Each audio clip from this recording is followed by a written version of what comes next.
어, 물론 주말 효과가 있을 거고요. 근데 다만 이번 토요일, 일요일은 굉장히 많은 사람들이 검사를 받았기 받았죠. 때문에 사실은 오늘 나오는 확진자가 몇 명일지가 더 중요하긴 한데 저는 기본적으로 문재인 정부 믿거든요. 그런 관점에서는 문재인 정부가 잘 해낼 거라고 저는 믿고 그다음에 좀 전에 사망자가 한 명인가 그랬죠. 한 명. 네. 그 사망자 한 명인 부분은 방역 잘하는 게 확실히 표시가 나는 것 같고요. 지금 그래프상으로 이렇게 추세를 보면은 확실히 굉장히 많이 숫자가 늘어났었죠. 지금 746명에서 그 다음날 바로 1200명으로 튀었다가 1400명 언저리에서 지금 다시 내려오고 있는 추세긴 한데 아마 그 월요일 날 나오는 숫자가 굉장히 중요할 것 같습니다. 오늘과 내일 잘 해낼 거라고 믿고 지역별로 한번 볼까요? 역시 서울이죠. 역시 서울입니다. 일단. 아우 새빨갛다. 근데 이 서울시장이 누굽니까? 오서방이잖아, 오서방. 오. 근데 지금 국민의힘에서는 정부가 뭐 백신 방역을 방기한 결과다 이렇게 문재인 정부를 공격하고 있지 않습니까? 이 서울시 문제 굉장히 큽니다. 그러니까 이게 오세훈 시장이 취임한 이후에 그 여러 채널을 통해서 그러니까 방역 관련해서 비협조적으로 정책을 밀어붙였다는 게 다 드러나고 있잖아요. 그게 지금 효과가 확 나타나고 있는 거죠. 그러니까 이게 너무 이게 정말 위험한 것 같아요.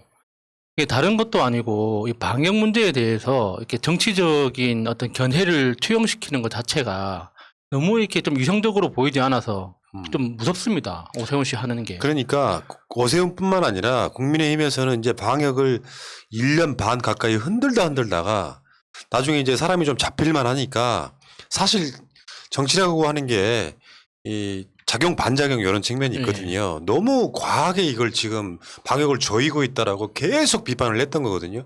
그 기조를 오세훈이 물려받아서 서울시장 취임하자마자 한 짓들을 한번 볼게요. 좀 읽어줘봐요. 4월 9일. 4월 9일. 취임하자마자예요. 네. 서울시 코로나 대응 반성해야 할 일 못했다. 코로나19 방역 중앙정부 결정만 기다리는 건 합리적인 대응 아니야. 영업시간 제한, 거리두기 일률 적용 힘들어. 일회용 진단키트 장단점 검토해달라. 서울시표 업종별 코로나 매뉴얼 만들어라. 정부는 비협력 시 여러 가지 문제를 경험했다. 방역 당국과 엇박자를 우려한다. 라고 얘기를 했습니다. 4월 12일에는 서울형 방역으로 동네 상권 살릴 것 자가키트 도입 이러면서 자가키트를 도입했었죠.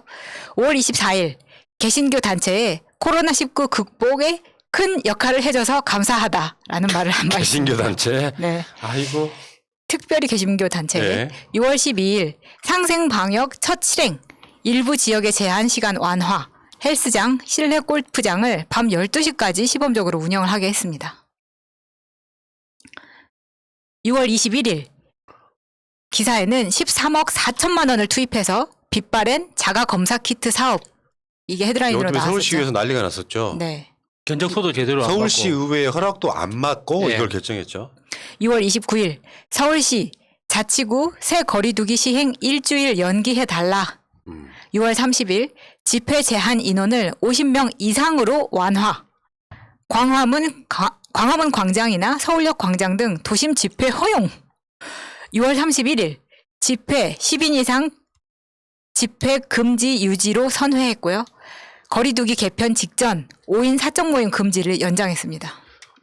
하루 만에 뒤집은 있어요. 거죠. 가장 중요한 게 돌고 있는 이야기는 역학조사관을 폐지했다 이런 얘기가 들리죠. 네, 이게 가장 심각한 것 같아요. 예전에는 확진자가 나오면 역학조사관이 바로 나와서 그리고 그 문자에 보면은 뭐 동선이라던가 이런 것들이 나오는데 요즘엔 문자에 그런 게 안 뜨잖아요. 네, 역학조사관을 해체시켰기 때문에 이 사단이 났다고 합니다. 가장 기본적으로 세 가지에서 이제 짚을 만한 부분이 있어요. 지금 말씀하신 대로 그 역학조사 TF를 지금 해체를 시켜가지고 역학조사가 우리나라 이제 K방역의 가장 우수한 부분인데 그것이 실시되지 못하도록 하는 역학조사 TF 해체 부분이 있고요.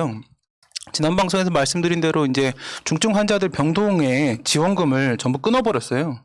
그래서 이제 병원들이 지금 코로나 중증 환자에 지금 대비를 할 수가 없는 상황이 지금 돼버린 상황이고, 그다음에 이제 또 서울방역이라고 해서 이제 자가진단 키트 이거 가지고 이제 예산 낭비하고, 그러니까 핵심은 이렇게 자가진단 키트하고 그다음에 예산 감축한 부분, 그다음에 TF 해체한 부분, 이렇게 보여진다고 생각합니다. 요즘 맘카페에서 그래서 훈데믹이라고 부르더라고요. 훈데믹. 네, 좋은 워딩이라고. 이름은 제일 적절하게 지은 것 같은데, 그러니까 오세훈 시장이 잘못해서 지금 서울에 특히 확진자가 많이 나오고 있는 건 맞지만, 그렇다고 해서 너무 과도하게 공포심을 가질 필요는 없다고 봅니다. 그러니까 뭐 영국이나 이스라엘 같은 나라하고 비교를 해봐도 우리나라가 이제 1000명이라는 숫자 자체가 낯설기 때문에 커 보이는 것이지, 실제로 다른 나라하고 비교했을 때 그렇게 뭐 나쁜 성적이라고 보기는 어렵거든요. 거기다가 이제 확진자 중에서도 위중증 환자로 넘어가는 케이스도 굉장히 적고 사망자 수도 거의 안 나오고 있기 때문에 이제 잘 통제하고 있는 상황인데, 그 숫자가 주는 어떤 그 충격 효과 때문에 우리가 좀 조심해야 될 필요는 있긴 한데, 과도하게 그러니까 부정적으로 대할 필요는 없다, 이런 거죠. 네, 저는 이번 일 보면서요, 또 화가 나는 부분이 있어요. 그게 바로 또 손실보상 문제입니다. 이 손실보상법, 소상공인 지원법인데, 사실은 이제 우리가 손실보상법이라 부르는 게, 이제 그거를 개정을 했어요. 개정을 해서 공포된 날짜가 7월 7일이에요. 그리고 이제 붙이게 보면은 7월 7일 이후에 3개월 이후부터 시행을 한다라고 돼 있어요. 그러면 이제 10월 달부터 이 코로나 때문에 영업이익이 감소한 사람들한테 이제 국가에서 영업 제한을 하거나 또 이런 식으로 해가지고 영업이익이 감소한 사람들한테 손실보상금을 주는 건데요. 이번에 정부에서 뭐라고 발표를 했냐면 3개월 뒤부터인데, 10월부터인데 이번에 영업이익 감소한 사람들부터 손실보상을 해주겠다는 거예요. 그게 무슨 말이냐면요, 결론적으로 이 법률이 없어도 손실보상은 되는 거였다고 제가 계속 말씀드리잖아요. 되는 거였는데 지금 법 만들어 놓고 나서 아직 발효도 안 된 법을 지금 가지고 한다라는 게, 이 법이 없이도 손실보상은 원래 네. 되는 거였어요. 네. 네. 자, 어쨌건 지금 확진자가 많이 나오면 정부가 잘못한 것처럼 이미지화되는 측면이 있잖아요. 예. 근데 만약에 지방자치단체에서 민주당이 아닌 지자체가 개판을 쳐버려, 예를 들어서, 그럼 그 책임이 다 문재인 정부로 돌아온단 말이에요.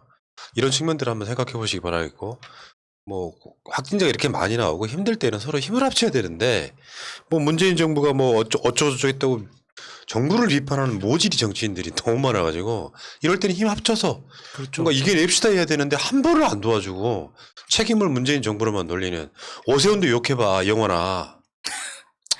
그 김용환 씨가 또 헛소리 찍찍한 예. 거. 예. 이게 무슨 뭐라더라? 계엄에 가깝다? 계엄 같은 거다? 요번에 이제 방역을 서울시는 4단계로 올렸잖아요. 그런데 이제 지금 방역 그 당국에서 이 방역 수준을 올릴 수밖에 없는 이유가, 백신을 접종하는 그 업무하고, 그러니까 환자를 돌보는 업무하고 같은 사람이 하고 있다는 거예요. 그러니까 이걸 따로 분리할 수가 없는 거잖아요. 그러니까 지금 잠시 이 백신 접종이 약간 이게 속도가 떨어졌을 때, 지금 이 상황에서 방역 단계를 굉장히 높여서 7월 말부터 이제 다시 백신 접종 속도를 내야 되거든요. 그러니까 이 인력을 효율적으로 배치하기 위해서라도 지금 당장, 그러니까 백신을 접종을 안 하던 인력들이 지금은 이제 환자 관리로 들어가고, 이제 이 2주간 환자가 줄어들면 이제 그 사람들이 다시 이제 백신 접종 업무에 투입돼야 되는, 그러니까 그런 계획을 갖고, 그러니까 방역 수준을 높인 거죠. 그러니까 우리가 일상적으로 마스크 잘 쓰고 개인 방역 철저히 하고 있으면, 그러니까 이 정도까지 4단계까지 올릴 필요가 있느냐 하는 불만이 분명히 있을 수 있거든요. 근데 방역 당국은 한 사람은 몸을 2개로 쪼갤 수가 없다 보니까, 그 이후에 이제 7월 말부터 재개될 백신 접종 업무 때문에라도 지금 단기적으로 방역 단계를 올릴 수밖에 없는 그런 속사정이 있는 거예요. 그런 건 이해를 해줘야 되는데, 김용환 씨 같은 사람들이 나는 문재인이 싫어요 이런 말을 길게 혀를 뽑아가지고 다른 말로 하고 있잖아요. 근데 우리 영환도사가 이 사람 저 사람 만나면서 지금 굉장히 바쁜 시간을 보내고 있고 이게 선거판이 다가오니까 윤석열도 만나고 오세훈도 만나고 이러면서 여러 가지 다양한 활동을 하고 계십니다. 그래서 김영환 씨가 기분이 좋아져가지고 지금 더 강렬하게 여기저기 막 가면서 이제 돌아다니면서 헛소리를 하는 것 같은데. 그러니까요. 윤 총장이 나를 만나줬어. 네. 이런 게 아닌가 싶고요. 자, 알겠습니다. 지금 도쿄올림픽은요. 코로나19 확진자가 연 거의 일주일 가까이 2,000명대 이상 나오고 있습니다. 그래서 지금 긴급 사태가 발효됐고요. 도쿄올림픽은 23일 날 개막하는데 모든 경기를 무관중으로 하기로 했습니다. 그 입장 수익은 포기하고 네. 중계권료.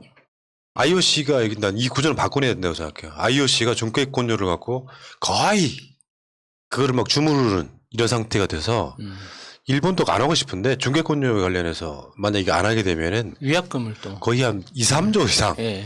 몰아내야 되는 측면이 있기 때문에 할 수밖에 없는 측면이 있고요. 자, 미국 같은 경우는 9일 날 하루 확진자가 48,000명입니다. 미국은 백신 맞은 사람들 많이 있지 않습니까? 근데 신규 감염자의 99%가 백신 맞지 않은 사람들이에요.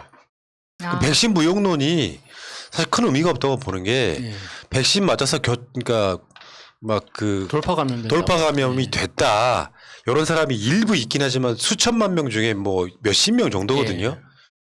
99%가 백신 안 맞은 사람들이니까 우리도 빨리 백신을 좀 맞을 수밖에 없다. 지금도 우리는 30%가 넘은 거죠.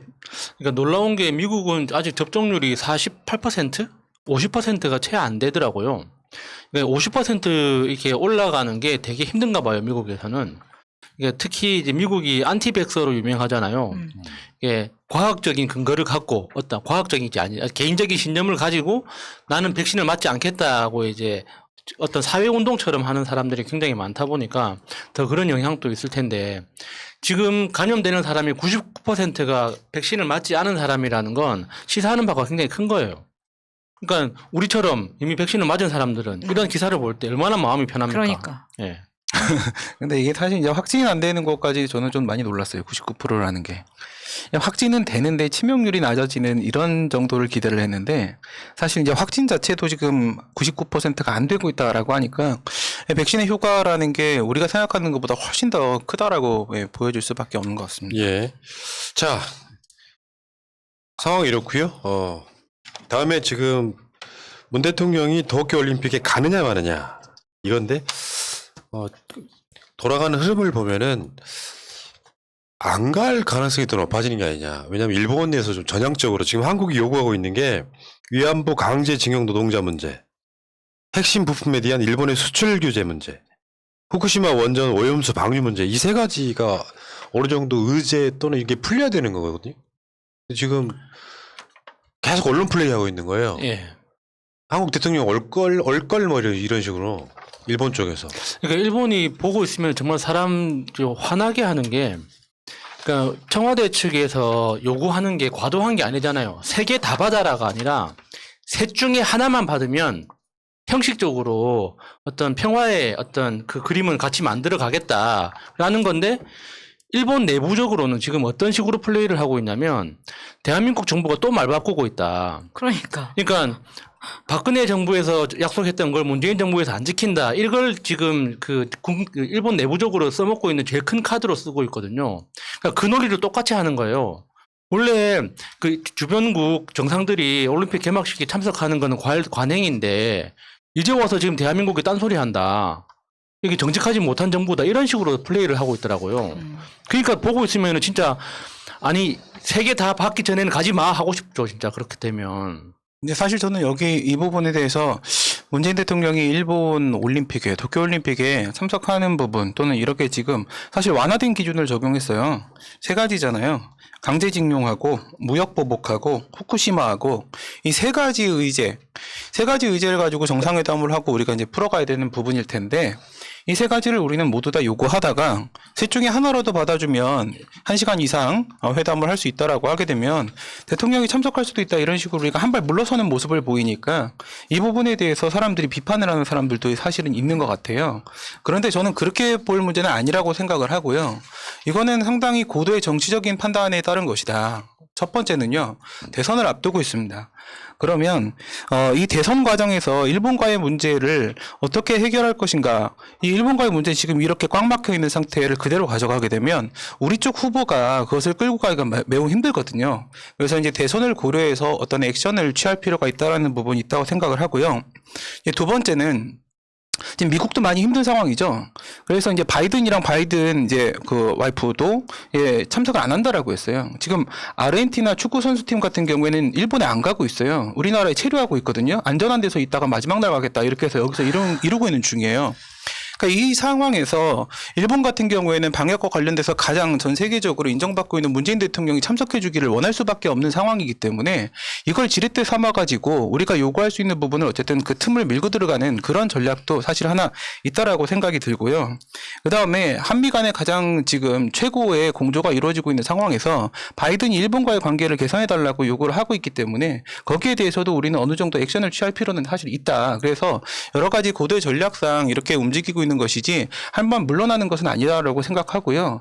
그리고 결국은 저는 이렇게 생각하는데 일본에서 스가가 세계 중에 하나라도 받아주면 우리가 가겠다라고 해도요. 하나도 안 받을 거라고 생각합니다. 하나도 안 받아버리게 되면 우리에게는 확실한 명분이 생겨버리는 거거든요. 그러니까 이 부분은 사실 대한민국이 뭐랄까 막 간절한 게 이게 없어요. 알고 보면. 그러니까 근데 이제 이런 건 있지.